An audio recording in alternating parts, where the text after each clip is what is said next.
Check, check. We are live from Galvin Park in Werribee. Testing. 1 2 1 2. Galvin Park live here between Werribee and Langwarrin.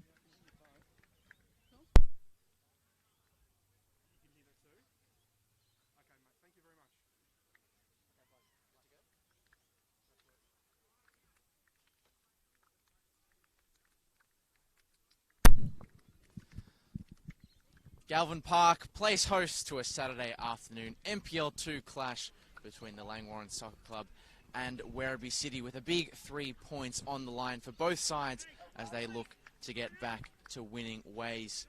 It's one of the worst, it's the equal worst defence in the league, Werribee coming up against the equal worst attack in the league. So if this game can go one of two ways, it's a chance for Langwarrin to find some more goals and push themselves back up through that congested mid-table in the NPL2, or maybe a chance for Werribee to grab an important point, put in an improved defensive performance and get themselves back up and try and push themselves towards Bulleen and away from the foot of the table. So plenty for both sides to play for. Taking you through it today will be myself, Lockie Flanagan, and I'm joined by Katie Lambeski. Katie, a warm welcome to you. Good to be with you this evening, Lockie, on a beautiful day, it must be said, out here at Werribee. First time calling a game together as well, so looking forward to what should be, hopefully, an entertaining contest. Certainly, both sides with a point to prove. Werribee on a massive stretch of home games. They played just one home fixture in the opening 11 rounds while Galvin Park was being repaired, and we see the new pavilion off in the distance. So they're hoping that that big run of home games, I think the final 7 of 8 remaining games, including this one, will be at Galvin Park. So they'll be hoping they can have a big push to get themselves out of the relegation battle, while Langwarrin are continuing their away trip, this 3 of 5, before they return to Lawton Park against Bulleen in a few weeks. Starting lineups for both sides, we'll get into them now, kicking off with the home side. Werribee City, currently huddled up in between the posts, is number 1, Vinith Magura-Murthy, 2, James Alvarez, 5, Thomas Patrica, 6, Cameron Davies, 7, Marcus Patrica, 8 is the captain, Rob Taylor, 9 is Alexander Goodwin, 13 is Nemanja Spasojevic, 11, Noah Chinema, 15, Adam Otto, and 19, one of the top marksmen in the NPL2, Bilal Habib.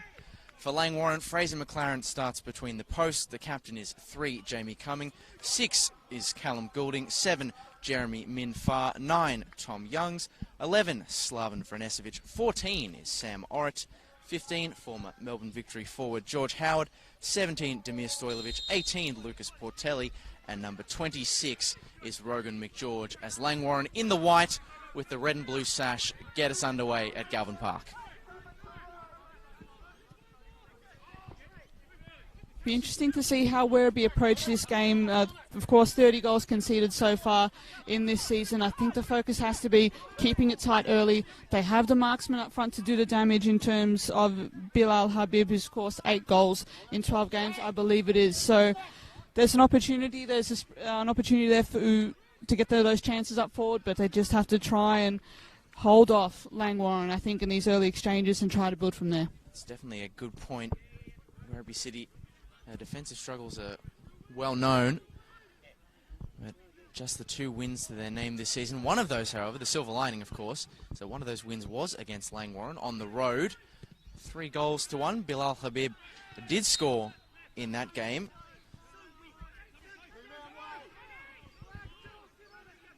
Langwarrin, that was a performance that was certainly off colour for them, as they otherwise started the season fairly strongly.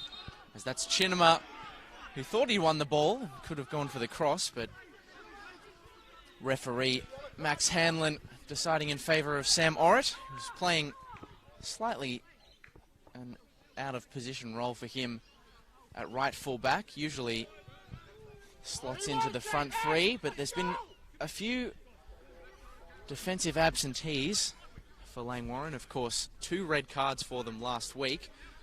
Those being dished out in the game against Moreland Zebras to Marcus Holmes and to Jaden Medaffery. So it is a bit of a makeshift back line with Sam Orrit being asked to play that role. But the silver lining for Langwarrin is that they've had, while they have found the back of the net hard to come by. They've been pretty good at keeping teams away from it. I think they're tied for third fewest goals conceded, so a pretty tight defence for the side in white. Just about under 1 goal a game, I think, conceded. So in total, I think 15, I think it is. But there's plenty of experience there for them to call on, isn't there? Of course, Jamie Cumming in the centre of defence. Plenty of experience off the bench to call on here, so there's a good opportunity. Youngs breaking through, cutting across the face of goal, and the early finish is supplied by Damir Stojlovic. A great little interchange on the edge of the penalty area. Tom Youngs, the provider, goes across to Damir Stojlovic. The cutback, he had an easy job to do from there into the empty net.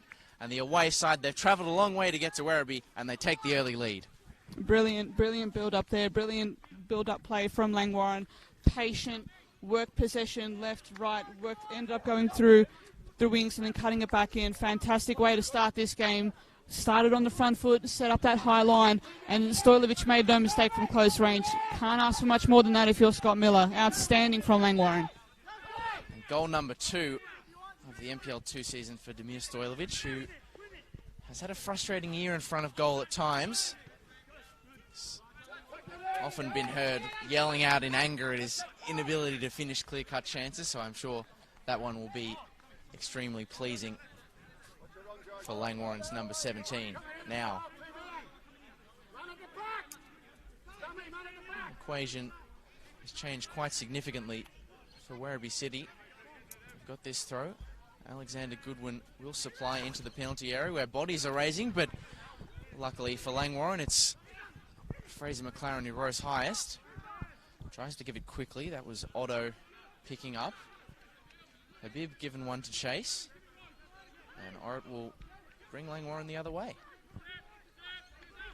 Good turn. Slaven Franesevic has the ball in the centre circle. To Goulding.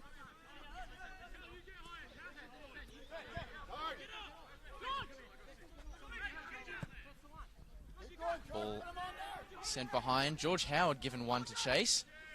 Not always the fastest player, but he got to the ball first and picked up a free kick.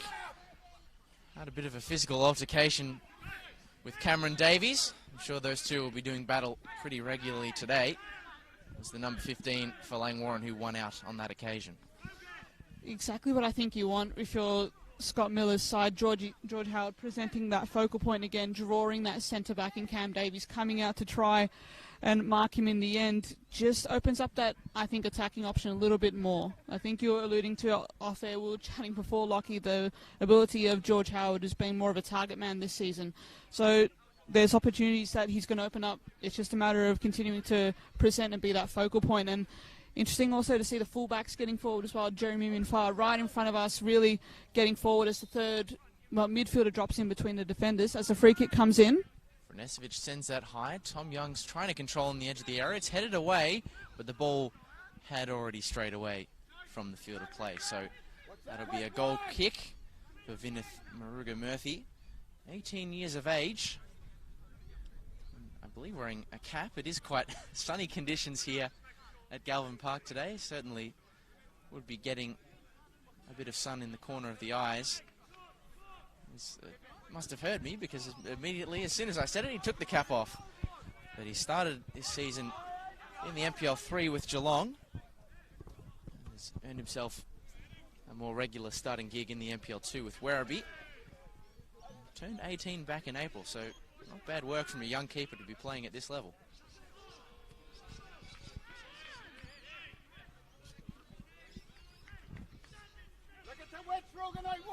Just in these opening exchanges, Lockie, you can definitely see how well drilled Langwarrin are, particularly in possession. They all have an understanding of what they're trying to do. They're on the same wavelength. It might not always come off, as we've seen with the up and down results this season, but they've really started positive today. They've really got themselves on the front foot early. They've got the early lead, and they're just trying to dominate possession now, trying to work their way through Werribee, who are very compact between the lines here. Not much happening though ahead for Jamie Cumming, so it goes back to the keeper.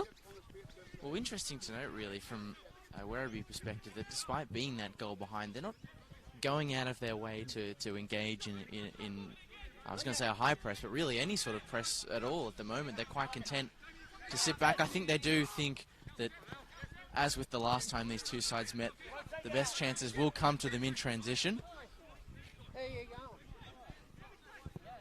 And so maybe they're just happy to play, even with the scoreline being as it is, a patient game. Youngs dribbles his way around one, was held up, and will get the free kick. Langwarrin getting a lot of good set-piece opportunities early. Possible for Werribee to try and catch out on the transition, try to force that turnover perhaps deep in defence and try to get themselves forward quickly through Kinama. Yep. Vrnesevic, the cross! Forced the dive backwards from George Howard, who couldn't put his header on target. It was a difficult chance, in fairness, for the number 15. But again, that little centre of defence for Werribee City proving a little bit soft at the present moment.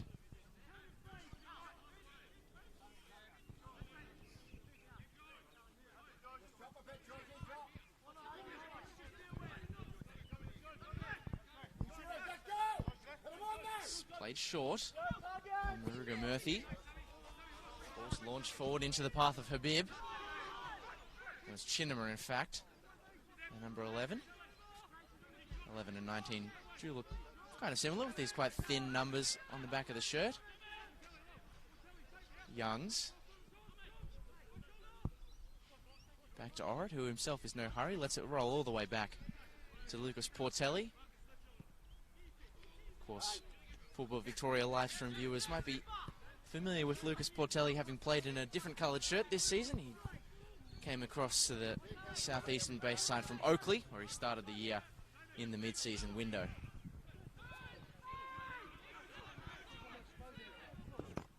Howard out wide to Orrit, who is not afraid to bomb on early doors. The cross didn't have a willing recipient, was a little bit over the top of the heads that were waiting in the penalty area, particularly Damir Stojlovic.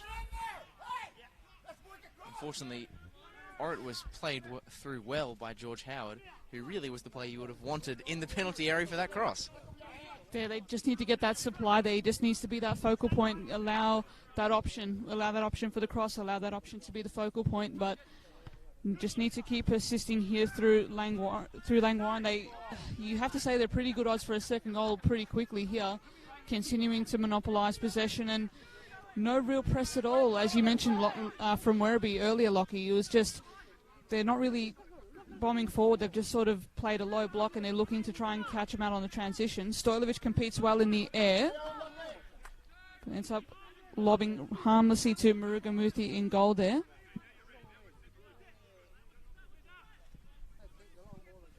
It's pumped forward again. The target was Habib. Chinema now battling with Orrit and winning out for the moment. Goodwin's an option in the penalty area, but the touch as he tried to open up the angle for the cross, just a little bit heavy, a frustrating one for Werribee moving forward.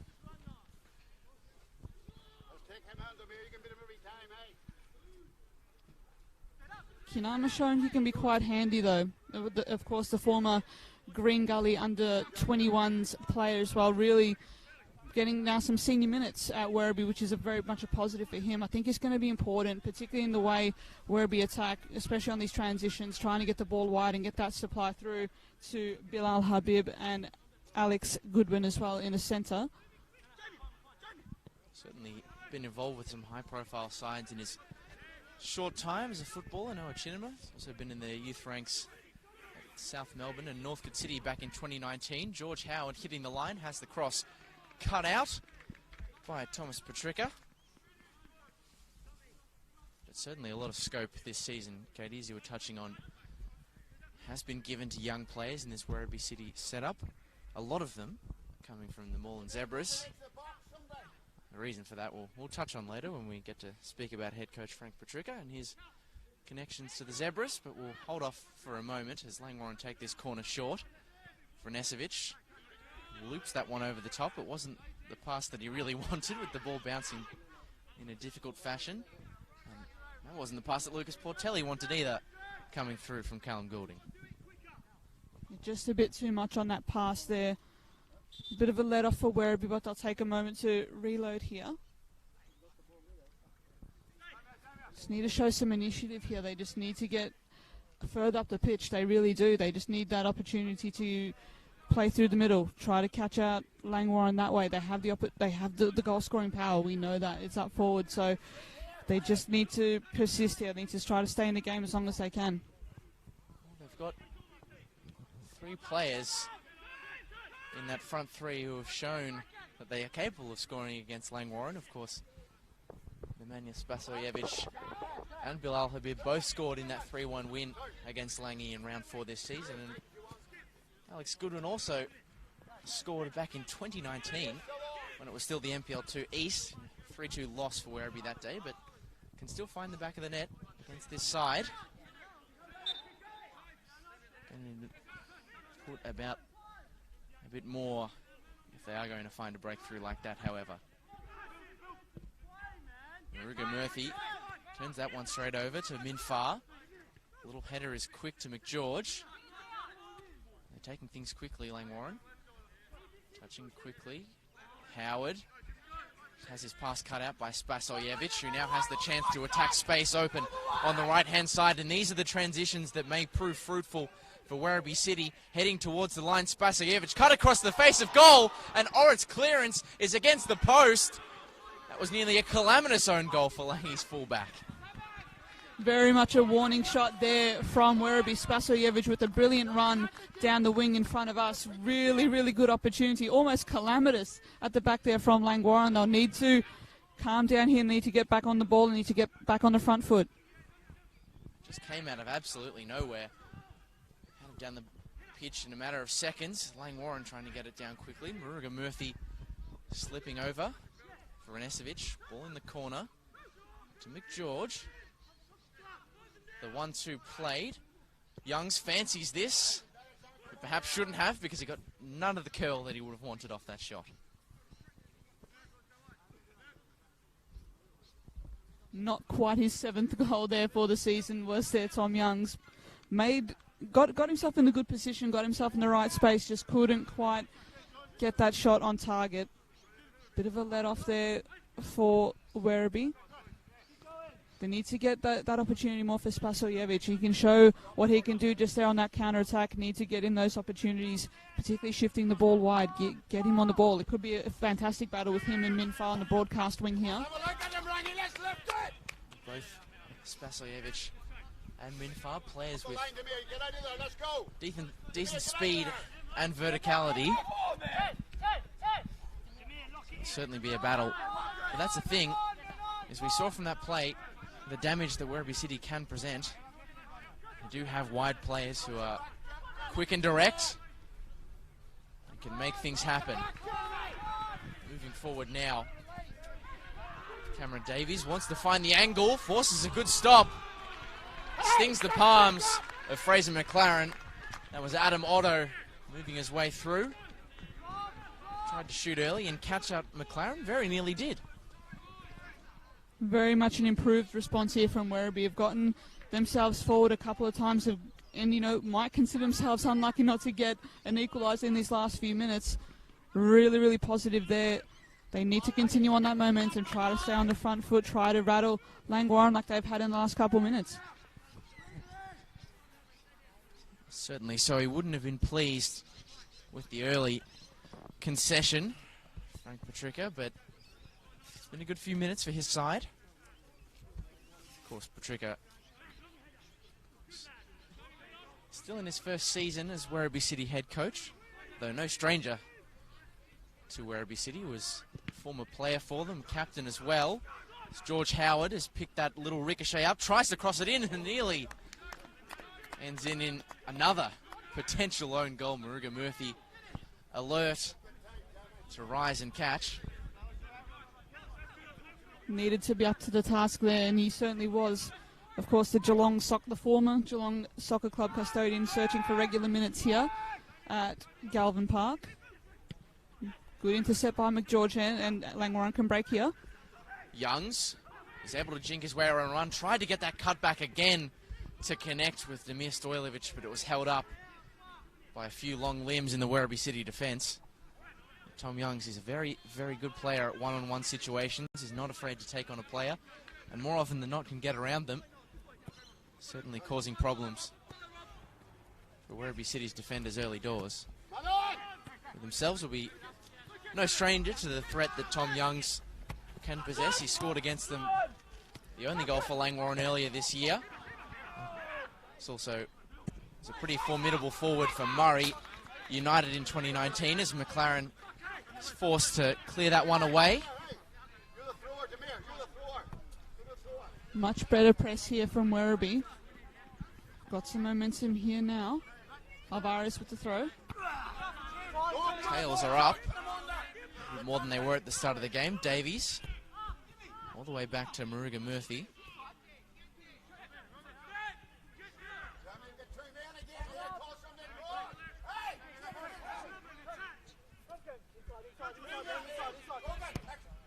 Sprayed across.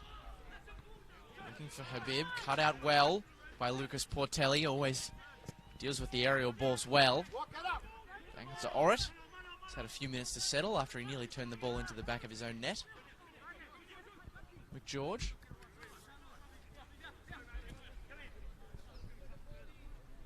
It's been very busy in these opening exchanges, has McGeorge. Has been always opening up for a pass, always trying to receive, always trying to just sort of break up play whenever Werribee do have possession through the middle.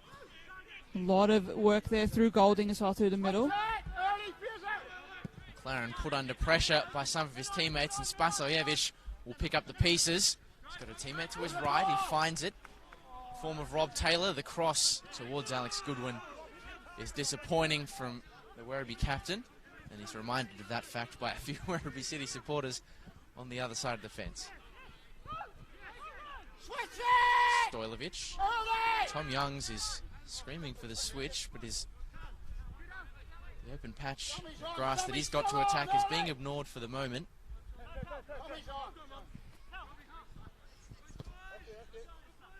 Portelli.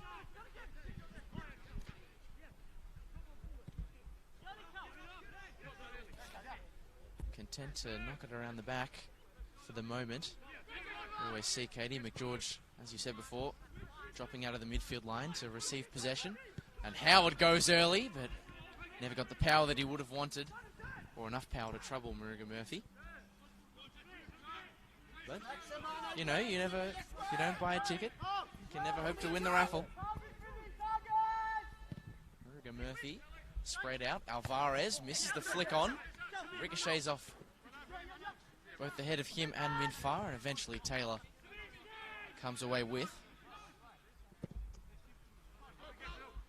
Good ball forward from Maruga Murthy to Bilal Habib. Patricka sending that one out. Chinema brought down well with the outside of the boot. Jinks his way inside of Orrit. Tries the first time shot. Good block from Lucas Portelli.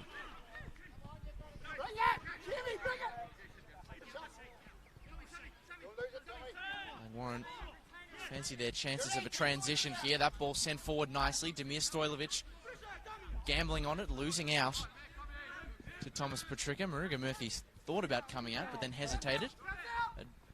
He put his faith in his centre-back, and I think Thomas Patricka well and truly repaid that faith. Didn't want to be that sweeper keeper there. Didn't want to get too caught off his line, especially as Stojlovic has been presenting a really good target, I think, through these early moments. There's been very much a lively presence, and he's got himself a goal as a reward for that too. So have to be careful if you're the goalkeeper. Have to make sure that your defenders are back sweeping for you. Can't get caught off your line. Could be quite the calamity, as we know. But Langwarrin getting back into dictating possession here. Cut back, Goulding, edge of the penalty area, opens up the angle! A beautiful finish from Callum Goulding, and Langwarrin double their advantage. He was set up well by George Howard. He does like a shot from distance, does the Langwarrin number 6. Pushed it out, gave himself a little bit of space, fired with the right boot, all the way into the top left, across the face of the goal, and of Vinith Maruga Murthy, for whom there was nothing that could be done. Langwarrin, 2 goals to the good at Galvin Park. Brilliant finish by Goulding. Took his moment to perfection there. Took the time, set the shot correctly, and Maruga Murthy had no chance with that one. Brilliant play there from Langwarrin. They've got themselves now a 2-0 lead, and it has to be said, it's a well-deserved one.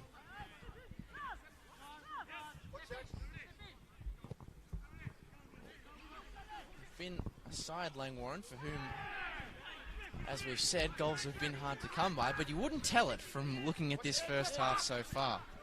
Created a lot of clear-cut opportunities, and now they have 2 goals to show for it, courtesy of Callum Goulding and Damir Stojlovic.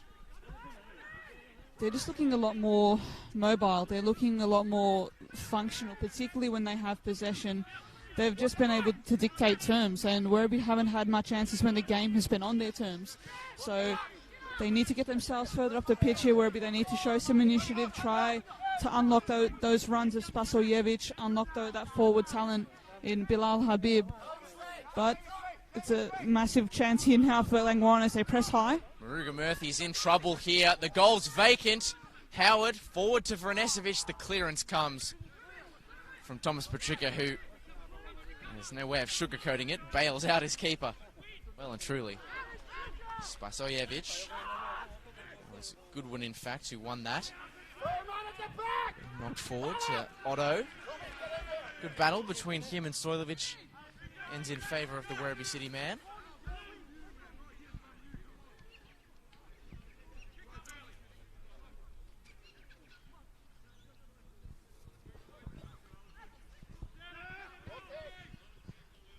It's played back for Werribee,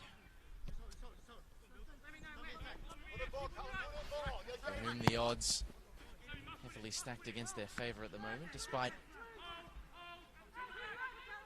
being able to play their resplendent new look home ground.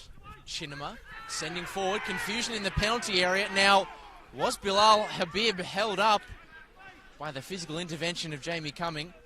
No, says referee Max Hanlon. Make of that what you will. Wasn't having it at all, was he? The referee just was content just to let the play go on. A bit of a relief there for Langwarrin, a bit of a let-off here as they get back on the front foot through Stojlovic. Certainly, there was definite contact. Howard goes quickly, bouncing cross, forces a clearance from Alvarez. Only as far as McGeorge. It really was that earlier incident. The hands were definitely on Habib. Stojlovic, collected by Werribee Murphy. The hands were definitely on him, but it was one of those ones where outside of the box, probably a free kick.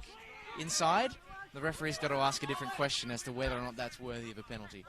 I'm not hedging a bet either way, but I'm just trying to get in his head. Yeah, I think I'm with you on that one. You put them down in maybe the seen them given territory, but alas, play on. Can't be allowed to dwell on that too much. Can Werribee just need to persist here. Good effort from Kinema, but the referee has flagged him for an offside on the far wing there. The linesman on this broadcast side, the one flagging. Max Hanlon took a little bit of time to judge it before eventually, he waited basically for Chinema to get on the ball before flagging for offside, which is the way these things get done these days. You wait until it's clear before you heed the flag, but it is a bit disappointing for players who are running through when the linesman has put up their flag and you think, maybe I'm a chance here, and they're immediately pulled back by the head ref. Those lung-busting runs down the wing and only end up in an offside flag. Maybe at this level they've got the tank, but at a lower level like the one I play, you can only do so many of those in a game. Minfar scored from this area of the pitch, so too is Callum Goulding. It's pushed wide, Stojlovic cuts his way inside. The overlapping run comes from Sam Orrit, who would have collected the ball if not for the intervention of Thomas Petricka, who, it must be said, in spite of the torrid times that defence for Werribee City has been facing, Thomas Petricka has made a few handy blocks in this game. Has definitely been called into action a few times and has been up to the task. Vrnesevic, given quarter juniors, taken well. Howard loops his header over the top of the crossbar as the sirens ring out. Clearly not a goal siren because George Howard didn't score. Didn't realise PA systems did near miss sirens, but there you go. And once again, ringing out here in Galvin Park. Hopefully not a police siren, hopefully not an ambulance siren. Hopefully not. Everyone, all 22 players that we can see on the pitch at least, fit and healthy, even if the siren triggering system might be a little bit faulty from the sounds of things.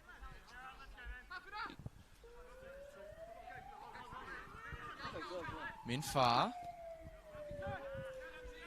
tries the little exchange with Tom Youngs as that siren continues to be tested. I hope it is a test and not something serious.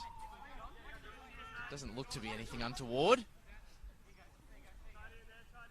Only thing really that's been dangerous so far at Galvin Park has been the attack of Langwarrin. Portelli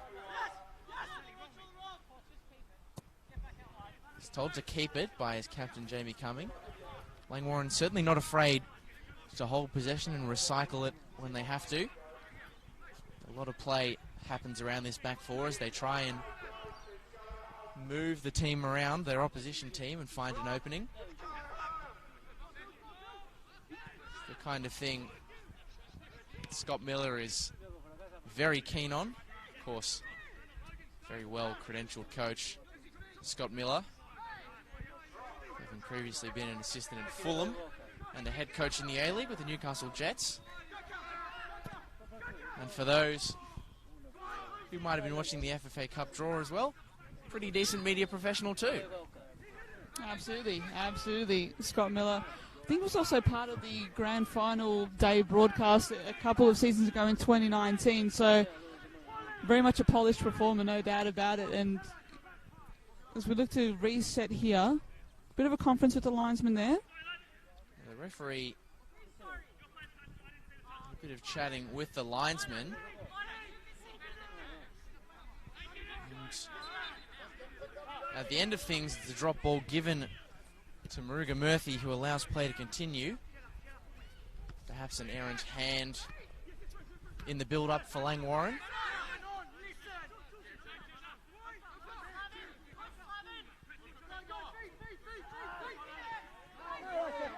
Chinema presenting short. He's ignored by Petricka. Goes back to Maruga Murthy. Well controlled. Switched across. Alvarez has come out of that full-back position to receive centrally. Ball a little short to Habib, who tries the 1-2 with Alvarez. He instead goes back to Rob Taylor. Certainly rejig things a little bit. Have Werribee City. James Alvarez getting a bit further forward here, the former Avondale FC man. One sent into the stratosphere by Lucas Portelli. It was a physical battle won by Callum Goulding, much to the chagrin of the Werribee City bench. Frank Petricka cutting a bit of a frustrated figure early doors.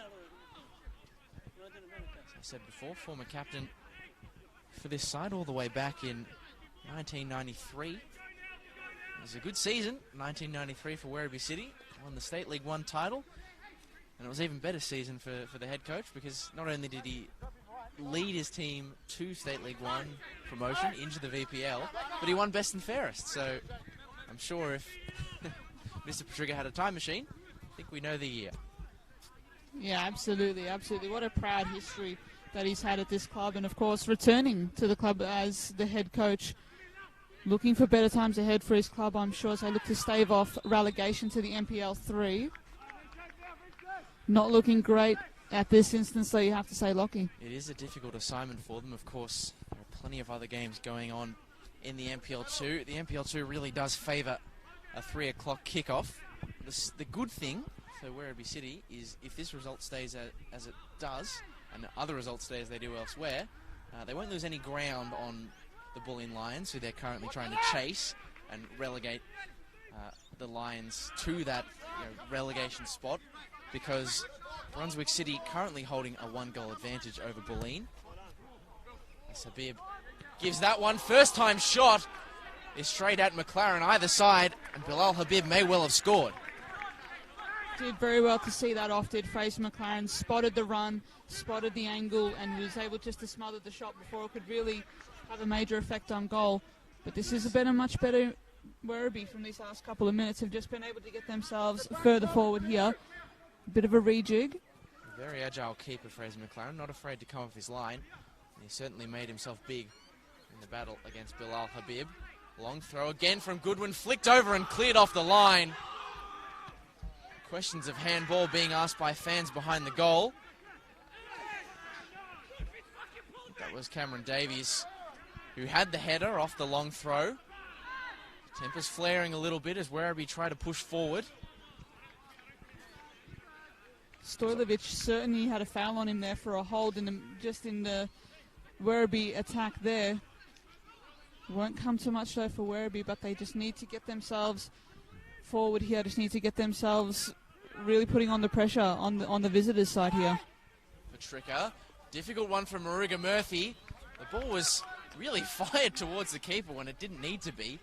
Also took a difficult bobble, so the youngster just has to sort of let that one dribble out, disappointingly, for a Langwarrin corner, which is probably the easiest corner that the away side will pick up all season. Yeah, absolutely. Just did not work out at all there for the poor keeper there, Maruga Murthy. But another opportunity for Langwarrin here. Against the run of play, has to be said in these last couple of minutes, but they have the aerial threats there. Portali forward as well as Howard there. Towering figures in the centre of the box there. Stojlovic lurking too. Looping cross from Vranesevic. Portelli was the player rising, not collecting, however. 1-2 exchange, McGeorge and Orrit. Both players lose out. That one's given for Chinema to chase, who's got a pocket of space on the left-hand side. He's got a lot of Langy defenders for company. Squares it across. Minfar forced to make the clearance and concede a corner, but it's end-to-end stuff here at the moment. Has been rather tireless as well. Minfar has been able to get forward and has had an extra man in attack whenever Langwarrin have had possession. Even cuts into the middle, really much a middle of the park, but it looks like we may have an injury here. Spasojevic, I think it is looking rather worse for wear. We'll keep an eye on that one. Medical team coming straight out to look after Nemanja Spasojevic. Be a real shame to see him go down. He's been one of the brightest sparks for Werribee as they look to try and build themselves back into this game. He's got enough problems at the moment, does Frank Patricka, without having to worry about one of his leading lights being brought off in the first half through injury. So do hope that the number 13, who is now back on his feet, very noticeable in those red boots, is right to continue. Looking rather proppy though. We'll keep an eye on it as we go on in these few minutes, but should be right to continue, thankfully, for Werribee City. So they'll be down a man for the moment, but they've got a corner to attack. Goodwin and Davies, you'd imagine the most likely from this delivery. Comes in from Taylor. Rising was Goodwin. It was over his head and right into the hands of Fraser McLaren. Spasojevic comes back onto the field and immediately gets involved, making the block and picking the ball back up. Habib to his left-hand side. He does reward that run, but Habib couldn't repay the faith with the cross into the penalty area. Well, I say into the penalty area. It was really away from the penalty area, if anything. Should also be said that Fraser McLaren has been on point when he's needed to be. Has read the play really well, has been brave whenever the corners have come through, or the set pieces have come through. Really calm figure in goal, providing very much a focal point for the team to build on as he goes along with the goal kick. Spasojevic, not the tallest player on the field, but rose highest then. There's no one further ahead of him on the field, unfortunately, at least not wearing a blue and yellow shirt. So Langwarrin will pick it up as we tick into the 38th minute of proceedings at Galvin Park. Langwarrin holding a 2-0 advantage, courtesy of Callum Goulding and Demir Stojlovic, the opening scorer. All but one NPL2 game currently being played concurrently to this one at the 3 PM kickoff. Pascoe Vale leading Manningham United 3-2, so both sides in that relegation battle, with Werribee not gaining any ground on them at the current moment. Moreland Zebras holding a 1-goal advantage over Northcote in probably the game of the weekend. A very big result for Moreland if they can continue their resurgence under new head coach. Well, he's not even new head coach now. He's had a good bit of time to bed in, has Gianfranco Impellizzeri, and he's done a very good job.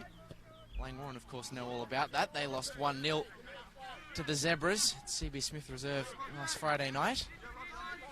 The other game being played at the moment also sees a Moreland club in the ascendancy. This time Moreland City leading 1-0 over North Geelong at Elco Park. So we've got goals at every game, with Kingston City and Goulburn Valley Suns, the two teams waiting in the wings to kick off at 5 p.m.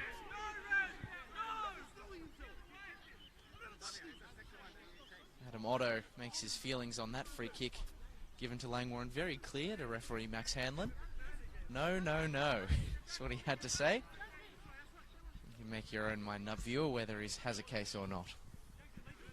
All part of the fun, though, on these NPL2 grounds. Very much an intimate setting, and you can hear everything. It can sometimes be a rather fantastic experience, of course.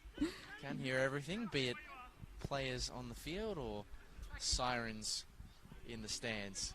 Of course, there's plenty of reason for Werribee City fans to be up and about off the pitch at the moment. There's, of course, a very proud Italian club, and Italy with a very big game to play in the next few days.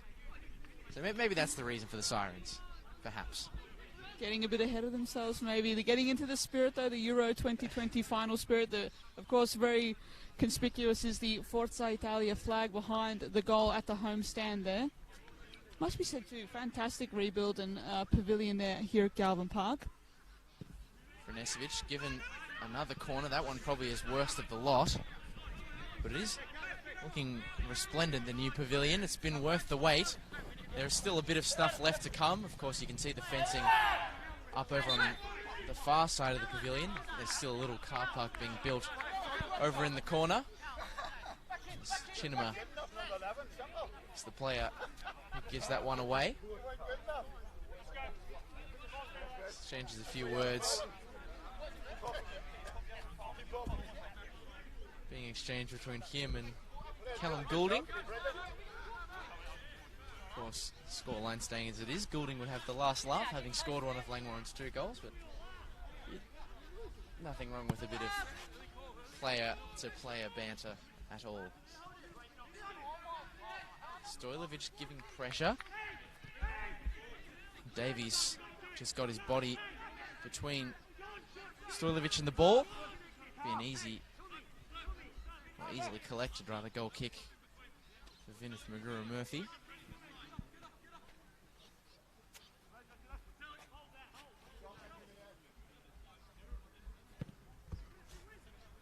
Sprayed out, Spasojevic the target.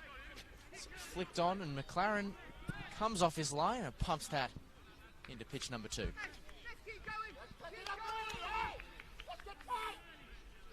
hear the very thick English accent of the Werribee captain Rob Taylor as he tries to tell his side to let's keep going and lift up the levels. Haven't been the better side in the opening 45 by any stretch, but they've certainly showed that they can score a goal and get themselves back into the contest. Orrit collected well by Howard, again proving the focal point. He's asked to do a bit of chasing here, and he returns the favour. Stojlovic just losing out under the defensive work of Noah Chinema. Great work from the forward, who'd gotten himself back to do a bit of defensive covering. Looks to be carrying a bit of a knock to the foot there is Kinama, but he looks to be shaking it off, which is positive. Of course, he's switched wings with Spasojevic on the right and the left. Interesting to see how that persists throughout the game as well. Well, certainly not afraid to take risks, this Werribee City side. They almost play with a 4-2-4. Habib and Goodwin, the two attackers through the middle, with Spasojevic and Chinema out wide. It's very all guns blazing. Maybe that goes some way to explaining their tally of 32 goals conceded for the season. But I'm not a coach, so who knows. Habib He's probably not an out-and-out forward in the same way that Goodwin is. He's a little bit more mobile, likes to link the attacks, and has done so very well this season. He's not afraid to drift wide, is what I noticed as well, but also it means that the Werribee midfield is really pushed back and hasn't allowed them really to get any sort of flow or rhythm through the game. But when they get these transitions going, I think they can be really troublesome, but they need that midfield needs to get further up the park. Otherwise, they're just going to keep on being cut off, and McGeorge is always key to sort of outnumbering them, particularly through the middle as they look to go forward here. Lead away by Alvarez. Certainly, I think Frank Petrica agrees with your estimations, Katie. He's telling his side to push up a little bit more when Langwarrin get the ball in those little pockets near the touchline on the left and right flanks. It is a space of the pitch where the ball is there to be won. McGeorge launches forward, controlled well by Stojlovic. Back to Minfar. Youngs under pressure. All the way back to Fraser McLaren as we drift towards the end of the opening 45. Staying as it is, it'll be one with which Scott Miller will be very pleased. Portelli sprayed forward. Orrit again bombing his way out of the fullback position. Collected by Otto.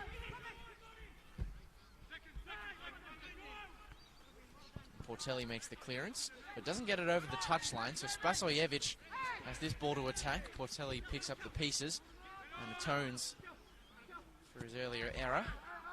Goodwin with back to goal. Little flick is good this time to Petrica. Of course, Marcus Petrica.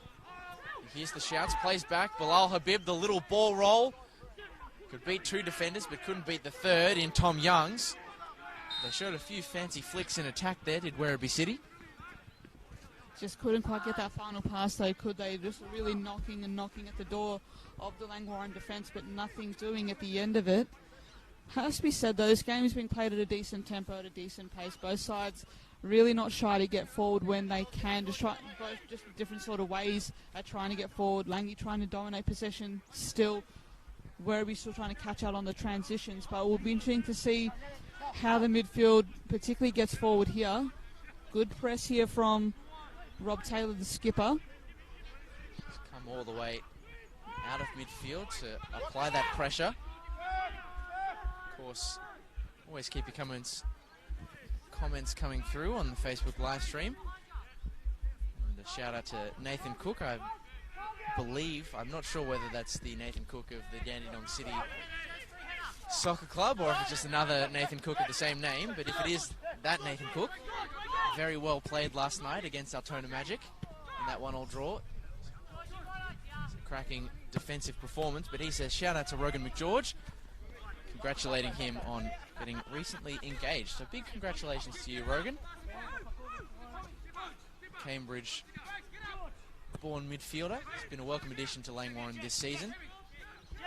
Often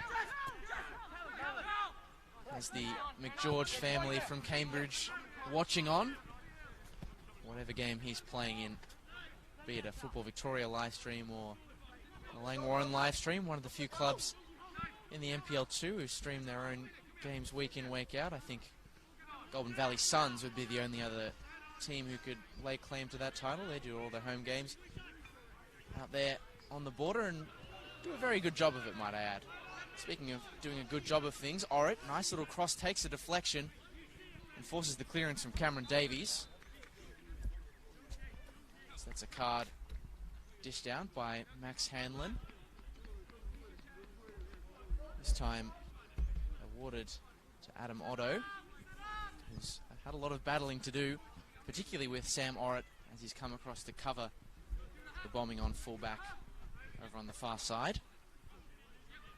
Must be corner number 5. Off the top of my head from Slaven Vrnesevic. The last one wasn't as pretty as he would have liked. Let's see what he can do here. Sprays that flat. It just misses Goulding. Had a little bit too much heat on it for the first time strike. And fitting that it ends at the feet of Cal Goulding as we head to the sheds, because it was his goal, one of two for Langwarrin in this opening 45. The away side coming up from the southeastern suburbs and putting in a very controlled performance in the opening half. Goulding, the scorer of the second, and Demir Stojlovic, the scorer of the first. They put themselves in a controlling position pretty early on, but Werribee City, they showed signs that we could be in for a second half fight back, didn't they, Katie?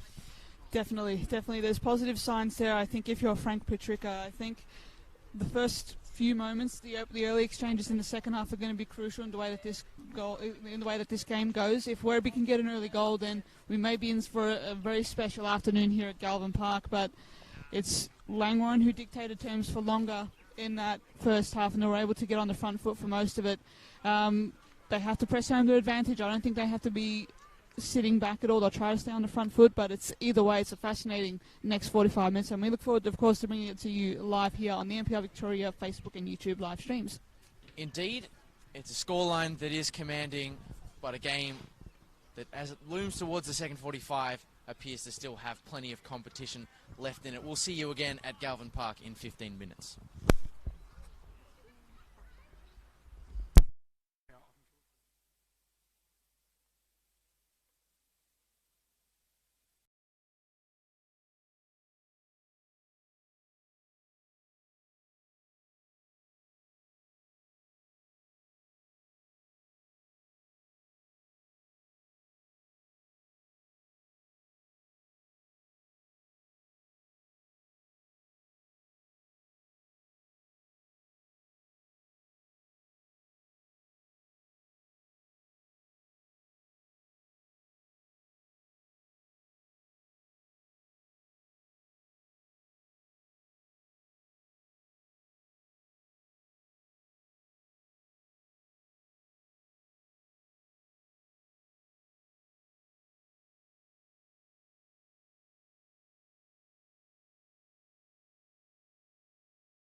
Welcome back to Galvin Park here in Werribee as we get set for a second 45 of NPL2 football between Werribee City and Langwarrin. If you're just joining us, it is the away side from the southeast who hold a 2-goal advantage over hosts Werribee. Demir Stojlovic was the player who tapped home to an empty net to open the scoring inside the first 5 minutes for Langwarrin before Callum Goulding doubled their advantage later on. My name's Lockie Flanagan, and even though Langwarrin do have a commanding advantage, Katie Lambeski, it's a game that very much still hangs in the balance. Exactly, and I think all sort of depends on these next 15 minutes or so. Werribee need to get themselves on the front foot, need to get an early goal to try and get some pressure on Langwarrin. And I think they've made a double change at halftime as well. It is Ryan Sadler and Bobby Dundovic who have come on the field. We'll just confirm who they have replaced in a moment as we are back underway here at Galvin Park. The commanding presence already is Ryan Sadler in the centre of defence. So Rylan Sadler, would imagine, based on the position he's taken up, that he's replaced Thomas Petricka in the centre of defence.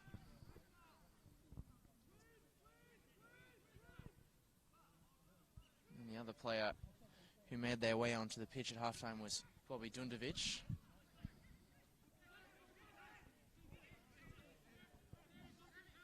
Very imposing presence is Ryland Davies, or Ryland Sadler, I should say. I combined the two centre-backs together there, Cameron Davies and Ryland Sadler. Very imposing presence.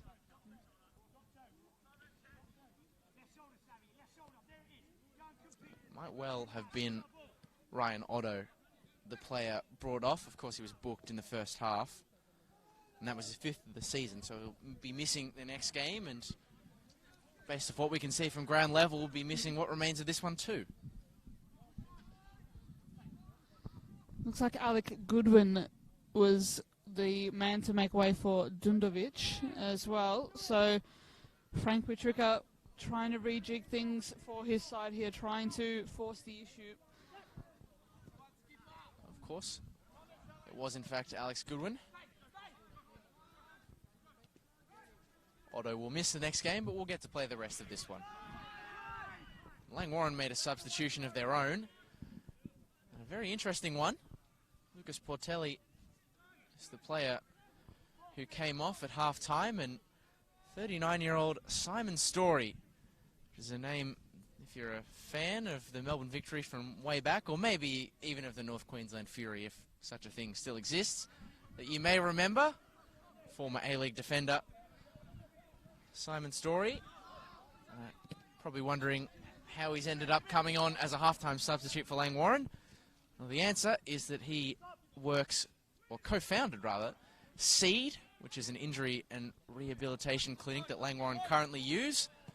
Scott Miller was looking for some defensive coverage, a player who could come on and fill out when numbers were thin. And he asked the man from SEED, Simon Story, to come in and do a job, and here he is doing that job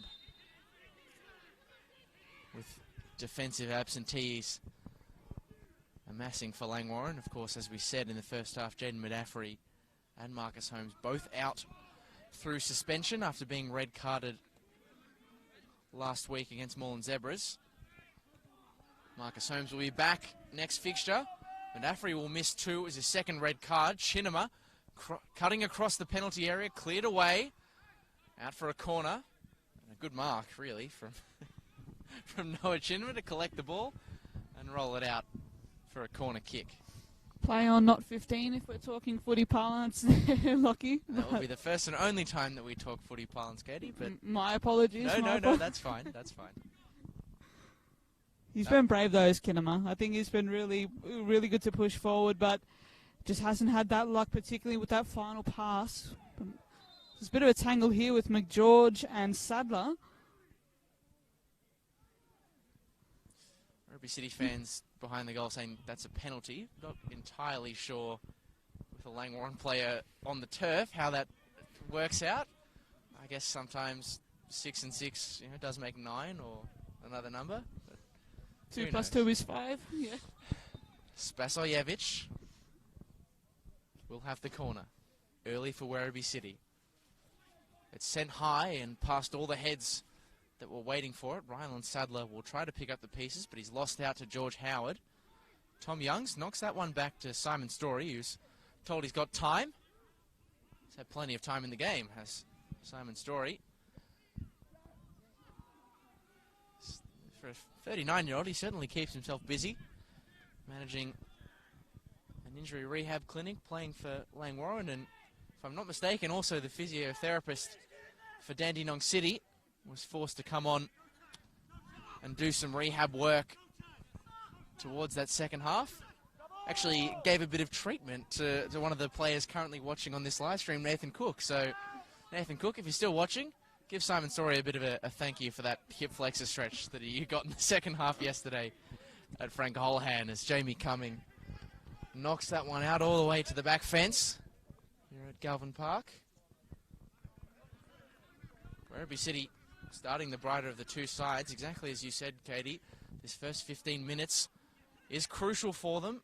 They need to score in that little bracket to show what they can do, give themselves a chance of a comeback. Chinema. That old saying goes, 2-0 is one of the worst leads to have in football. Not quite there, but you were on the front foot for sure here, Langwarrin. Stojlovic again presenting a good option, going back. Cumming just caught on the ball there. Cumming put under pressure. Chinema is the player who collects the turnover, but he messes up his pass as well, and now Langwarrin will try to attack in transition. Alvarez was calling for the offside flag, but Tom Youngs was well clear, and he sprayed it across now to Stojlovic. Werribee City given enough time to get numbers behind the ball. Minfar, the heavy touch, he's able to work clear. He will get a throw. Bilal Habib looking decidedly worse for wear here. Limping back into play. He was down behind play for a good moment there, but play continued. It's like it might have been a lower ankle or foot injury here, but he's keen to just sort of walk it off. I think he was the player collected when Jamie Cumming was trying to slide in to save his heavy touch from ending in calamity. So that may well explain the gingerness for Bilal Habib, a player who Werribee City could ill afford to lose. Cumming again has Bilal Habib for company, gets wide to Orit. Stojlovic being held by Otto, who is on a card. It's a risky infringement to make. The referee Max Hanlon pulls play back.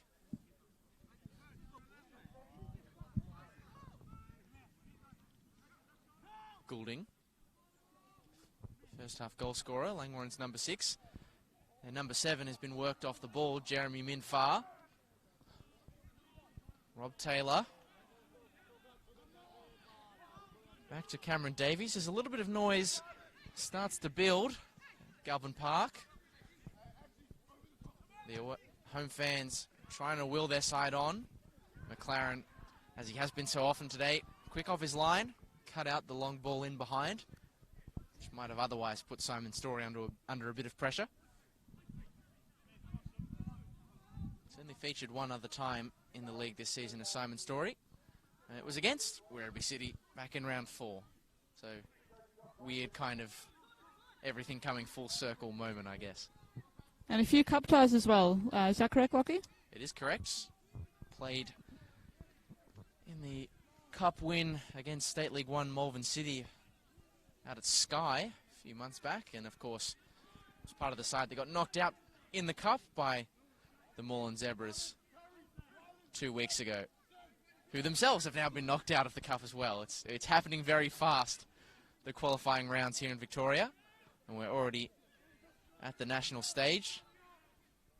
Katie, I'm going to quiz you here, and I'm going to rule out one of the options. I'll come back to that question in a second, as gambling on that one was James Alvarez, who was pulled back by Jeremy Minfar, and it was pretty blatant, wasn't well disguised from the Langwarrin fullback.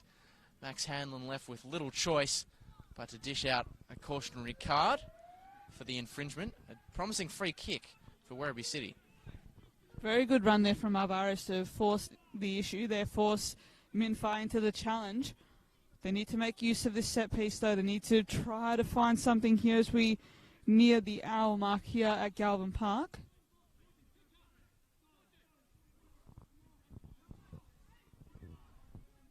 They took off one of their bigger bodied forwards in Alex Goodwin at the halftime interval.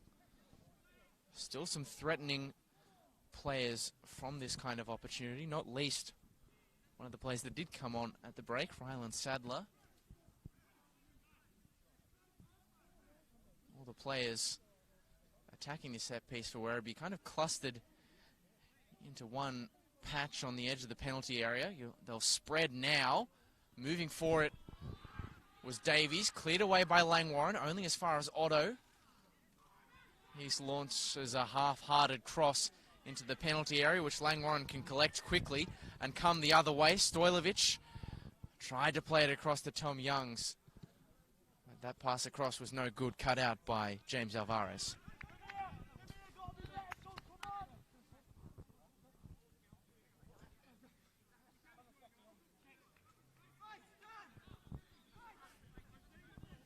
Interesting at this near side, the things you do here at an NPL2 level. Nemanja Spasojevic just telling teammate Noah Chinema, just get across the other side because I'm tired and I'd prefer to stay on this wing and not run over the other side.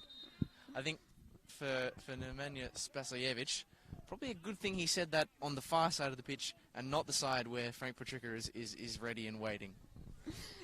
Definitely, but it looks like there's a bit of an issue here as well with Damir Stojlovic looking a bit worse for wear here. Having a bit of banter with the fans as well here on the touchline. All happening here as the atmosphere continues to build at Galvin Park. What they lack in numbers, these Werribee City fans. They certainly make up for in noise. Noise per person, it's a very, very strong figure, even if the crowd attendance isn't quite so. Damir Stojlovic, he's walking off a little gingerly, but not so injured that he couldn't give a little bit of back and forth to the fans on the fence. Of course, many of them of Italian heritage, and so Damir Stojlovic said it's coming home and declared his allegiance for the final this Monday morning. Just, it's good banter. It's good banter. All part of the fun, I'm sure. But it looks as if there's a confirmation that Luke Gallo has indeed replaced Damir Stojlovic. I think he's been pretty tireless throughout the hour that in which he's played. Was really presenting those opportunities for general play, really getting back on defence as well. But it's a good chance here for Werribee. Simon Story, he's been burned there by Noah Chinema. He's bailed out by Jeremy Minfire, the covering defender, getting the block, forcing the corner. Stojlovic, as chirpy as he was on his way out, he is still substituted after that injury. Luke Gallo, a player who we've both seen in years gone by, play for a number of high-profile teams, can certainly do some damage off the bench.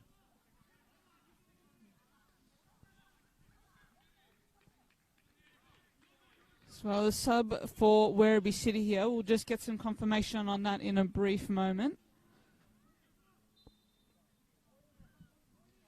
For the moment, it's Rylan Sadler. Launches in the penalty area. The flick on is collected by Fraser McLaren. Nemanja Spasojevic, the player on the near side, coming off. Of course, he did complain about being a little bit tired before, and maybe, just maybe, Frank Petrica noticed that all the way from the other side of the pitch.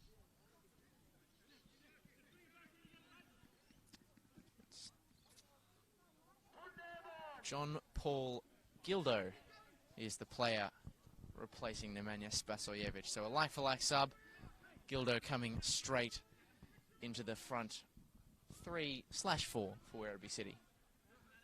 Otto inside to Marcus Petrica. Bilal Habib It's been a good battle between him and Jamie Cumming in the second 45. The more experienced of the two winning out on this occasion. It's been a few weeks without a goal now for Bilal Habib. Hasn't scored in the last two fixtures. Had 8 in 10 before that. Dundovic gave pressure and distracted the Langwarrin players enough to win the throw. And now he picks up the ball. Dundovic back to Otto. He's really stuck in a corner here and can only put the ball over the field of play. Very good pressing there by Gallo, really trying to force a turnover, and he's done just that with the throw in here. Brought down well by Gallo, who wants to run and attack this Werribee City defence. Tried to play the ball through to the gap to George Howard. It was a great ball through, but he just wasn't on the wavelength of his teammate, George Howard. Hasn't had too many games in a Langwarrin shirt just yet. Luke Gallo, a mid-season transfer from Mazenod FC, and still developing that connection with his attacking teammates.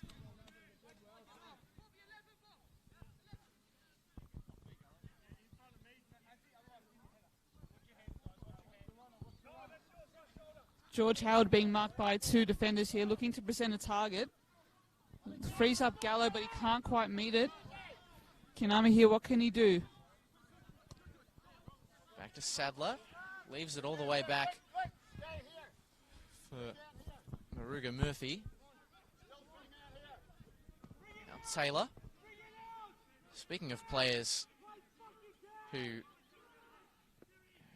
wear a lot of hats, Rob Taylor, playing in central midfield for Werribee City, is also their technical director. He spent, I think, 6 years doing that same role out at Knox, and is now continuing to manage playing with coaching, but doing it all under the one roof for Werribee, which is a lot more convenient, I'd imagine.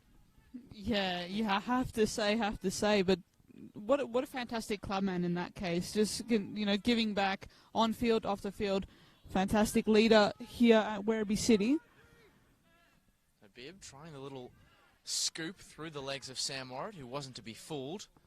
Gallo doing good defensive work, dropping back, flicking his way around Otto and getting a lot of cheers from people on the fence. It was a nice bit of skill, but unfortunately the ball knocked forward to George Howard, was just offline. Gallo cut a frustrated figure. But even if he hasn't quite found that final breakthrough, the signs have been positive from the substitute. It's definitely helped as well with Werribee getting themselves further up the pitch here. Haven't really given away much chances as well. They've been trying to get on the front foot, just haven't quite had that luck in the final third. Need to persist though. They have to if they're going to stave off the relegation threat here to the NPL3. McGeorge, who's been busy all game, has won a free kick there. Brilliant effort from him. Just again checking the comments and keep them coming through when anything comes to light. Shout out to, it's a bit of an NPL English party happening on this live stream. We've got Jay Davies coming through as well, also sending his congratulations to Rogan McGeorge. And shout out to Nathan Cook, who, after me bringing up the work of physio, Dandenong City physio Simon Story, says top physio is Simon. We can only agree, and he's doing a top job of managing the centre of defence alongside Jamie Cumming at the moment for Langwarrin. Taylor. Back to Maruga Murthy. Tom Young's the player supplying pressure. Maruga Murthy has it cut out. Jeremy Minfar forward. Tom Youngs has space. Now to Vranesevic, who always likes to hit from distance. And scrambling for it was Maruga Murthy. Still alive for Langwarrin. Minfar hitting the penalty area. Brought down in the box that time by Cameron Davies. But I think even from this distance we could see Davies got the ball. Legal challenge. Play can continue. Still need to be mindful here. Werribee Langwarrin still presenting a threat going forward. Of course, very well saved there by Maruga Murthy there. Well read. Was able just to keep the ball out and parry it back into play. Werribee need to find something here, though. Alvarez, who's been tireless all game, it must be said. Back to McLaren.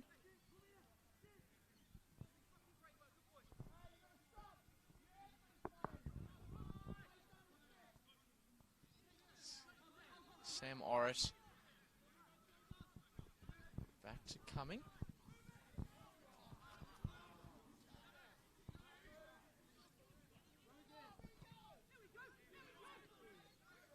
That one putting Jamie Cumming under pressure. Picked up. This is a chance. Noah Chinema, the little dink. Was never really going to trouble Fraser McLaren. I think he was just trying to get any contact on it that he could with the covering defender, making their way across so rapidly. But he's had a few nervy moments, Jamie Cumming, in the centre of defence. George Howard collected by Bobby Dundovic. Well, he made his senior debut last week against North Geelong. Did Bobby Dundovic, and now he gets the first yellow card of his senior career for that challenge on George Howard, which, again, we've had a few tactical fouls in this half. None of them have been well disguised. That one probably another to add to the ledger. Yeah, very heavy, not very subtle at all, but he had to be strong. He had to be strong there, did Dundovic. Otherwise, George Howard was going to get into some really good space there. Well, it was a pretty brave decision to step in from the youngster, because George Howard is a pretty big boy. To try and cut across him like that and bring him to the turf, you must have known that you were going to collect a bit of pain yourself. Yeah, absolutely. It could have turned out very, very bad there for Dundovic. Had to hold his ground, had to stay strong there. Howard looking very much worse for we're in the middle of the park here, in the hands of the trainers. Looks to be getting back on his feet very slowly.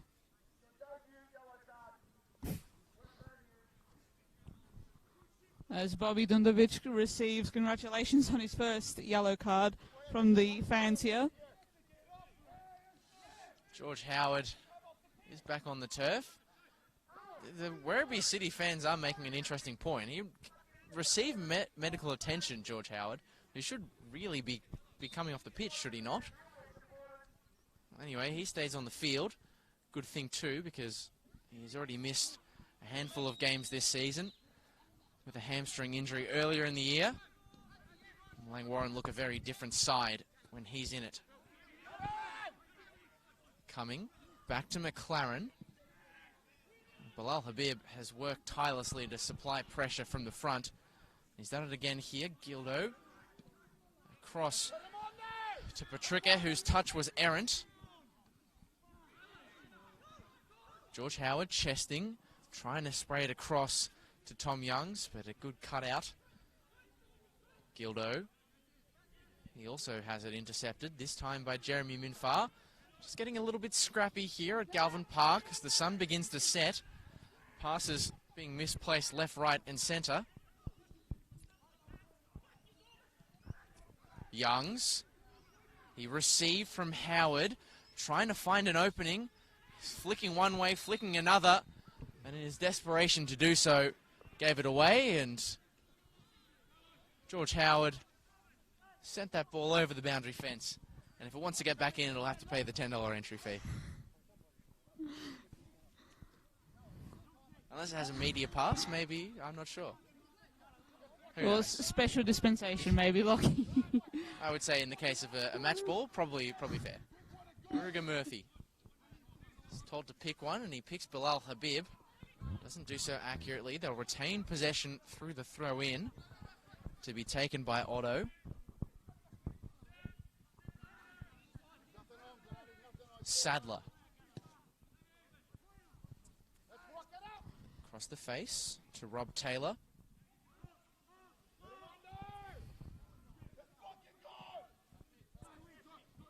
Forwards of Werribee very vocal at the moment. They want the play to be moved a little bit faster. The onus is on them. They are still 2 goals down. It's Noah Chinema. Thought about the shot. McGeorge covered across well. Cross in that time from James Alvarez. No threat to the goal of Fraser McLaren. And he'll have a goal kick.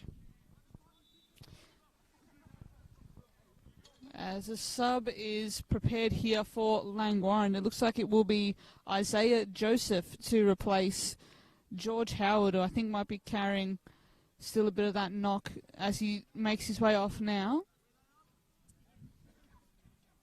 He's just looked a bit rough since that collision between him and Bobby Dundovic.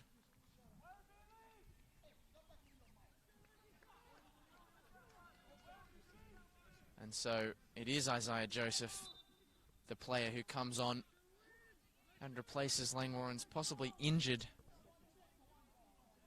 number 15. Shout out to Pamela McGeorge, mother of Rogan, who is, as I suspected might be, watching on from Cambridge. As Luke Gallo goes down there. Isaiah Joseph has been in pretty sharp form for Langwarrin recently. He's done most of his damage off the bench this season, but has gotten a few goals of late. Set up a few too. Most notably scored Langwarrin's only goal of the game in the 3-1 loss to Moreland Zebras in the FFA Cup. So certainly a solid player, will provide plenty of energy off the pine.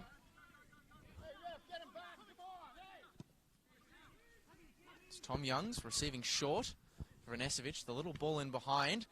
The clearance is hacked by Adam Otto.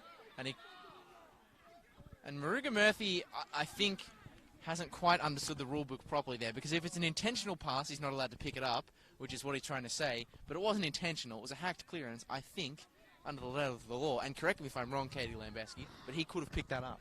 I think you're right there. I think you may have misread the situation there, but just hope that's not a costly mistake for the home side. But Sadler looking to clear, but only gets as far as coming. It looks like Maruga Murphy will get away with it. The ball still at the feet of the white shirts of Langwarrin. Gildo, the little flicked on header is central to Alvarez. Now back with Maruga Murphy, who can't collect that one because it was a back pass. Don't pick that one up, son. Sadler under pressure from Youngs, clearing straight up the middle of the pitch. Never where you want to clear the ball to. McGeorge thought about the strike from distance. Decided against. Isaiah Joseph battling with Otto. The cross is flat, takes a deflection. Vanesevic, edge of the penalty area, wants the volley effort. It's cut out by Davies. Loves to shoot from distance. Does Slaven Vanesevic. Be it in the shirt of Langwarrin, Bulleen, Kingston, or most recently, before joining Langy, Manningham United. No stranger to Victorian football, and no stranger to the upper echelons of the NPL2 table as well. Won the NPL2 with Kingston back in 2016. It's been a welcome addition to Scott Miller's side as Finneth Maruga Murphy launches that right towards the broadcast position. Straight for a Langwarrin throw.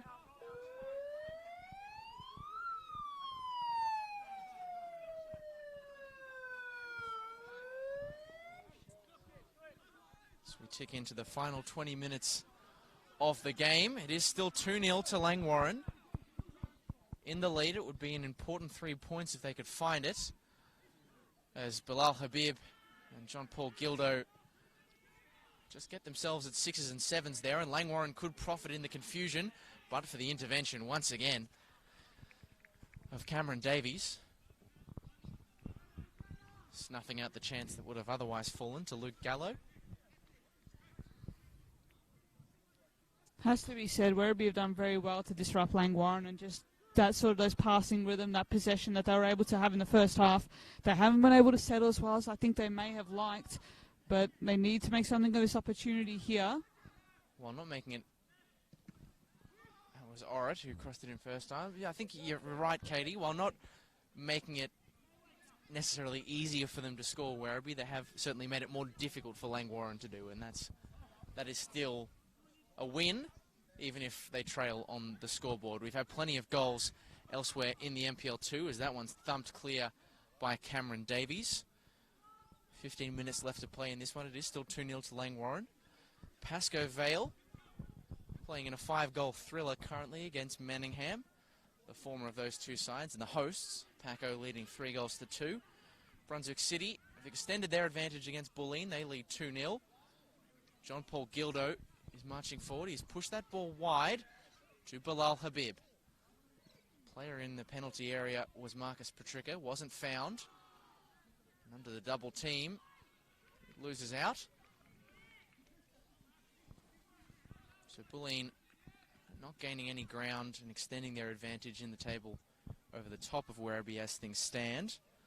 Werribee at the foot of the NPL2 ladder in 12th, 5 points behind Bulleen. It won't be any more than that if things stay the same. And so too, of course, if Pascoe Vale continue their 3-2 advantage over Manningham. Had a goal just go in at Northcote City, who have made it 2-1 against the Moreland Zebras after they trailed that game in the first half. So good turnaround at John Cain Memorial Park. Vranesevic corkscrews a ball out wide to Tom Youngs. Thought he controlled it well, but didn't notice the covering defence from Adam Otto. Sadler clears deep. He's very frustrated he didn't have a genuine target to collect, and he's letting his teammates know all about it. Here's Rylan Sadler. It's Tom Youngs now, given one to chase. An errant touch from Cameron Davies. Very difficult one for the centre-back to concede in that position of the pitch. Been under a lot of pressure this game, Cam Davies, but he's held strong in some of his challenges. There's really been a stable presence there for Werribee. Looks like he'll be called on here. Bit of a tussle in the corner. It's Otto. Battles with Sam Orritt. There's a bit of contact between those two. A little bit of afters, but it comes to nothing. Jeremy Minfar back to Simon Story, who's really playing as a sweeper at the moment. He's marshalling things at the back, using all 39 years of his experience. Coming, winning the header. He really had to under the pressure from Chinema. Youngs went inside when he had the overlapping run of Callum Goulding. Joseph now gets that ball to Gilding, who has space on the right-hand side to cross in if he wants to. Instead he goes short to Tom Youngs. A little flick turn is good. Exchanging a 1-2 with Vranesevic. Jinking his way past one. It's still alive for Langwarrin. Vranesevic is still gambling for it. He had one shot blocked. And eventually it rolls out for a Langwarrin corner. But a few white shirts crowding around Max Hanlon and asking whether or not that was a penalty. Katie Lambeski, what were your thoughts? Looked very close, looked very close. I'm a bit surprised that there wasn't more made of it in the moment by the Langwarrin players. Thought that was a fair shout, but alas, things go on here as another change is readied for Langwarrin. It'll be Simon Story making way, I believe, for Wayne Wallace. Couldn't quite see, I think, did Simon Story's battled along for this second half, but I think the tempo of the game might have just caught him out a little bit here. Lasted about 33 minutes of that half. It was a good little cameo. As that corner comes in, Vranesevic misses all bodies. Isaiah Joseph was the player trying to work it over the line.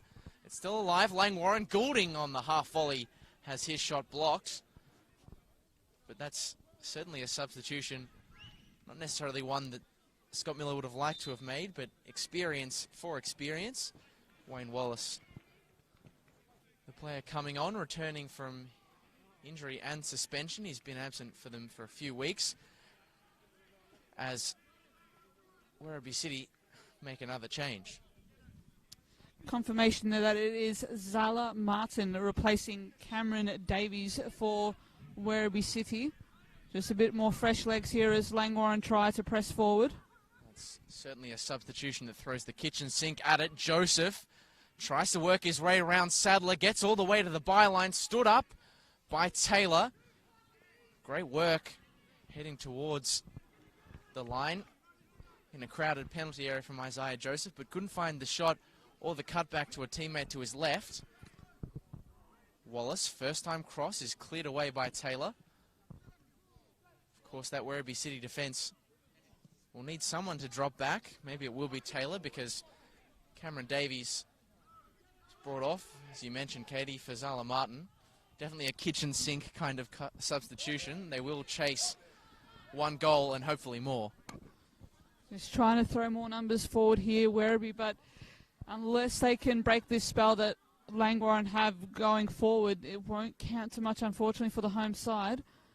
Must be said to Isaiah Joseph has been outstanding since coming on for Langwarrin, providing that focal point as he wins. No, he concedes a foul here for Werribee City.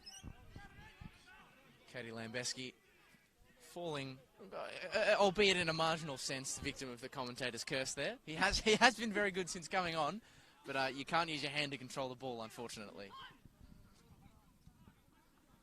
Hopefully you didn't hear me. I should just put that out there. It wasn't my fault, but the commentator's go strikes again. Very good movement here for Langwarrin. Good contest in the corner with Tom Youngs on the far side.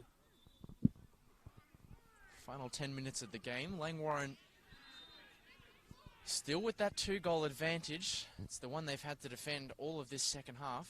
Still feel as though they'd like to get a third to settle the nerves.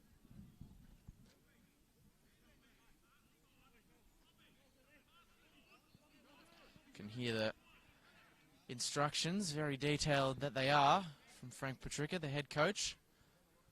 He's had a difficult first season at the helm for Werribee, having come across from the coaching team at Moreland Zebras.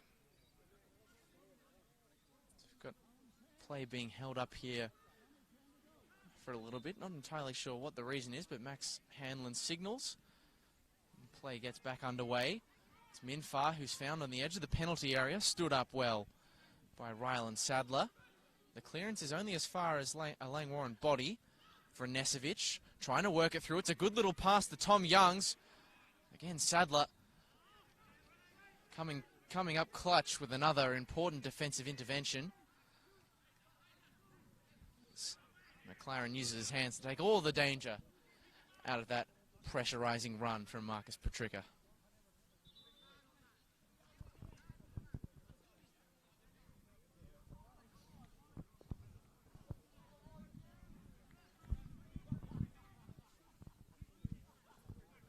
Langwarrin have got another injured player taking the turf. It's Jeremy Minfar this time. He's had his troubles with injury a few times this season. Now, Langwarrin still have players on the bench, but I'm not sure if they can use them. In fact, they would still be able to because they haven't used 3 substitution windows. You're allowed to make 5 subs now through 3 windows. That's the change that we've made. I was thinking they'd used up all 3, but of course Simon Story came on at half-time, which doesn't count towards one of your windows. It's a sort of like a free hit in many ways. You know, pass go, take your $200, bring on Simon Story off the bench. I think that's how it works in Monopoly. You can later get a bit creative though too, Lockie. So they do still have, I believe, 1 player left to bring on off the bench if they choose to. Of course, only 2 substitutes left at their disposal. In fact, I think they have used all 3 windows because Simon Story, of course, came off. So Jeremy Minfar, if he's got an injury, will have to continue, albeit a little ginger. Werribee Murphy.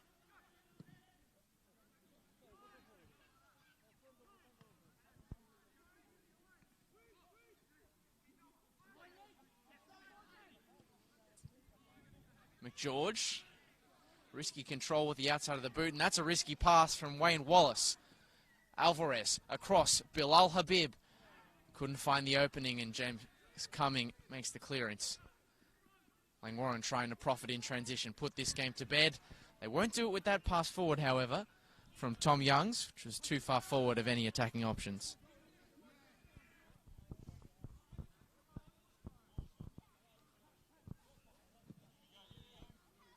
A little diag from Werribee Murphy, controlled well by Chinema, who put Rylan Sadler under pressure, and they turn it over straight away. It's been difficult for them working out of defence today. It's probably been their weakest asset in this game, or weakest part in this game. Just trying to knock it out of that back 4 has been difficult time and again. Yeah, just haven't been able to get any rhythm at all there. Just hadn't had any luck with the clearances, but I think it's Langwarrin who've had the better of that, and that's what has allowed them to get further up the pitch and what Werribee have been able to. So they're trying to see this game out, trying to still get forward, trying to look for opportunities here. And it's Gallo, I think. Gallo had beaten a few, but could only get round so many. Chinema given one to chase. He collects on the left-hand side, has Rogan McGeorge for company. Patrica and Habib moving into the penalty area. It's cut back, this time for Zala Martin, whose touch was offline. Langwarrin are telling their teammates to kick it out. Of course, they've got another player back on the deck. It's Luke Gallo, the player in question, in almost the same position as Jeremy Minfar went down just a few minutes earlier. You'd imagine there'd be a healthy few minutes of stoppage in this game, given how many injuries have had to be tended to. It's been that sort of game, though. It's been that sort of open, you know, quick, intense sort of game, and I think it's starting to grind to a little bit of a halt here. Gallo looking decidedly worse for wear here. Doesn't look like he'll continue, it looks Physio like. was pointing the thumbs down there, which is not a good sign at all. Gallo in a lot of pain from the look of things. Even Vinith Maruga Murthy is an opposition player is getting ready to help him off the pitch, which probably gives you an indication that this injury is quite a nasty one for Langwarrin's number 2. Lower leg possibly looking like here. Limping, not looking good at all. Fingers crossed it doesn't look as bad as it looks here. Shout out to Vinith Maruga Murthy here, helping out a competitor there. Fantastic to see.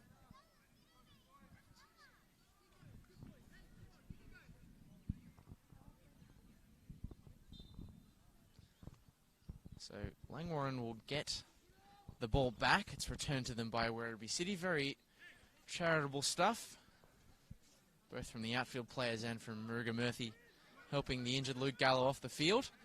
But it's a difficult assignment now for Langwarrin. They do have a healthy lead on the scoreline, but they've got defending to do with 10 for the remainder of the game. Chinema, using the quadriceptor control, receives the 1-2. Bilal Habib making a little curved run. He's ignored. Instead, Patrica is found wide. It comes inside. Habib was waiting. James Cumming was the player who denied him. Langwarrin clear, and they will be under the pump for this final 10 minutes plus stoppage. Need to throw the kitchen sink here, do Werribee need to commit men forward, need to get themselves forward, need to put some pressure on Langwarrin here. A lot of time still to play here. Wallace is going to be crucial in these moments, you think, just shielding that back four. You'd expect Werribee will send a lot of balls into that penalty area. As McGeorge is put under pressure by Noah Chinema, and he's certainly ridden his luck in this second half. Vranesevic just pumps that one out into the ether. Tom Youngs was never collecting it. We're about to get into stoppage time. How much of it will the fourth official hold aloft? Noah Langarak will give us the answer in a few minutes' time. This will be an important win for Langwarrin if they can hold firm.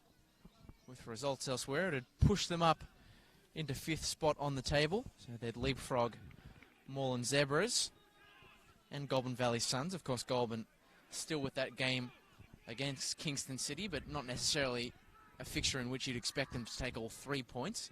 Kingston have been very solid and will be desperate to return to the winner's circle after they lost unexpectedly to Bulleen on Monday night.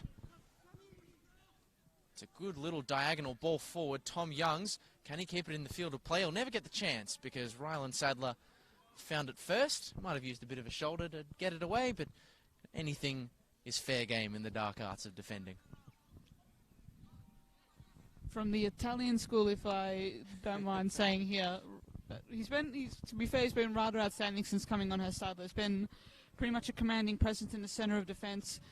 Been under a fair bit of pressure, but he's held firm in a lot of the times there. Certainly has done his defensive due diligence. So too to James Alvarez. As far as Wayne Wallace, who will he score in the goal on pitch 2? No, just wide. Thought he might have put it in. It was curling the right way, but it's just a time-buying clearance from this 37-year-old.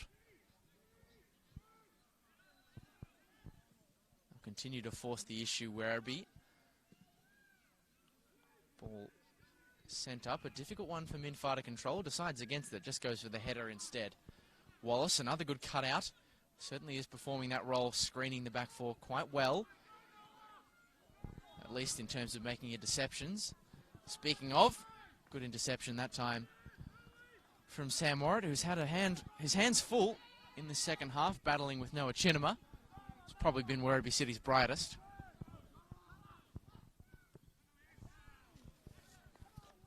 Interception from Goulding. He's got a runner to the right in Isaiah Joseph. Instead goes left to Tom Youngs. They don't take the ball to the corner. Just instead elect to hold possession.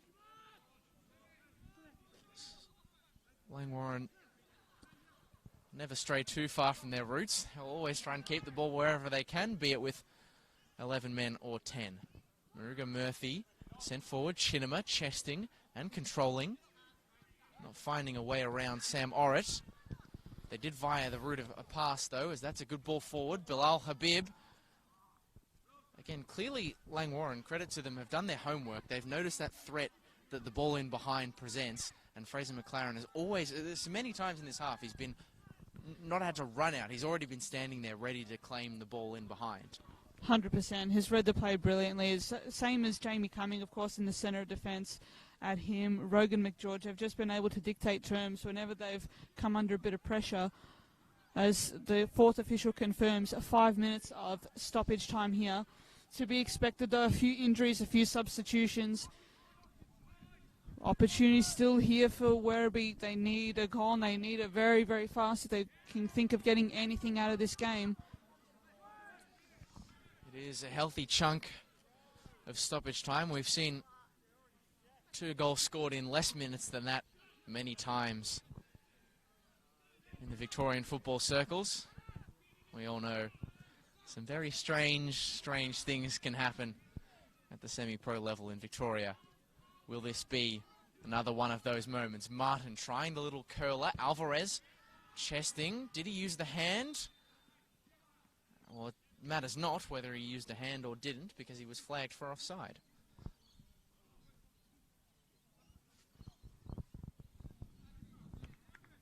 Valuable seconds chewed up for Langwarrin, though. More time to reassess here for Langwarrin. Take some moments off the clock. Continuing just to see this home rather well. They've had their moments in which they've come under pressure, but they've been able to respond. Ultimately, it's always when that punch comes and you have to be ready to take it, and they've been able to do so. The home side, it's going to be a big 3 points on the road here. You have to say, as Wallace presents an option here. Certainly is looking that way at the moment. It's not a difficult away trip for most other sides in the NPL2, but certainly for Southeastern Langwarrin, it's a different proposition. Of course, all of them pale in comparison to the road trip and quite often the bus trip to John McEwen Reserve in the home of the Goulburn Valley Suns. Not least because Goulburn Valley are having a very solid season in that mid-table congestion along with Langwarrin. North Geelong, just the final update as we head into stoppage time at all the 3 p.m. kickoffs. North Geelong have turned that 1-goal deficit against Moreland City into a 3-1 lead, so it's looking like a great Saturday afternoon at Elko Park. Meanwhile, Pascoe Vale still in the lead against Manningham, but that game continuing to deliver 4-3 in favour of Paco.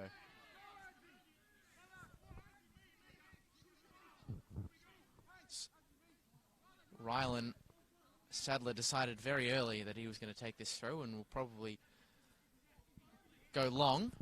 I think they all knew it was coming because the bodies immediately moved into the penalty area.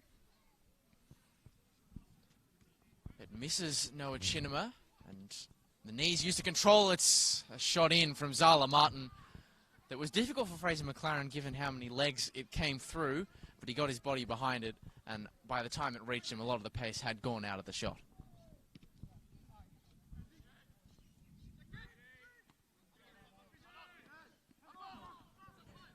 Dundovic and Vrenesevic battling. It's the Langwarrin player who wins out. McGeorge sends that one into the air, really trying to buy as much time as he possibly can.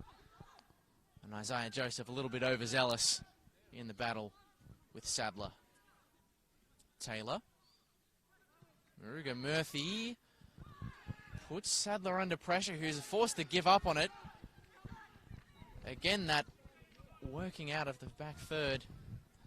It's proved difficult time and again. Yeah, same issue they've encountered all day, have Werribee. Just have not been able to get any sort of momentum trying to play out there. But it's Langwarrin who are seeing this out very smartly, just continuing to play it down the channel, play it down the lines. Not really allowing Werribee a chance here, but it's a moment here. Opening. Can he finish the game for Langwarrin? It's off the post, but Vrenesevic will seal it at the death for Langwarrin. They've been searching for that third, the nerve settler, all day. And ironically, in stoppage time, against 10 men, is the time in which they finally find it. Tom Youngs thought he would have done it and grabbed number 7.